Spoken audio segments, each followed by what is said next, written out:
Неработно и скромно, без поголеми свечености, помина прославата на 11. октомври во Кочани. Букети свежо цвеќе на споменикот на слободата на Лукубија положија делегации од локалната самоуправа и од советот на општината, како и членови на раководството на Сдруженијето на борците од Кочани. Своја делегација на положувањето од цвеќе имаше и општинската организација на СДСМ.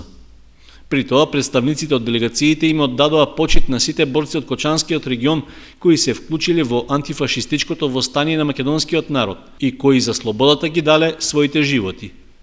За представниците на Сдруженијето на борците, 11. октомври е еден од најсветлите датуми во македонската историја. Македонскиот народ се приклучил кон сојузниците и војувал против нацистичка Германија, фашистичка Италија, односно против тројната осовина Рим, Берлин, Токио.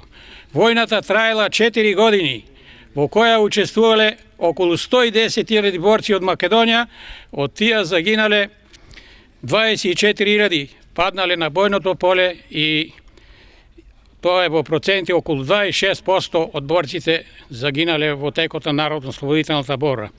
Во одбележувањето на празникот се вклучија и членови на Сдруженијето на граѓани Јосип Броз Тито. Тие масовно дојдоа во паркот на револуцијата, каде положија свежо цвеќе на бестите на кочанските правоборци Лјупчо Сантов и Раде Кратовче. Точно е дека оваа година сме побројни на овој значаен ден за македонската историја и да се надеваме дека до година ќе бидеме уште побројни и дека ќе продолжиме да прославуваме и да оддаваме почит на тие кои што ги дадоа своите животи за оваа слобода во која ние денес живееме и се радуваме.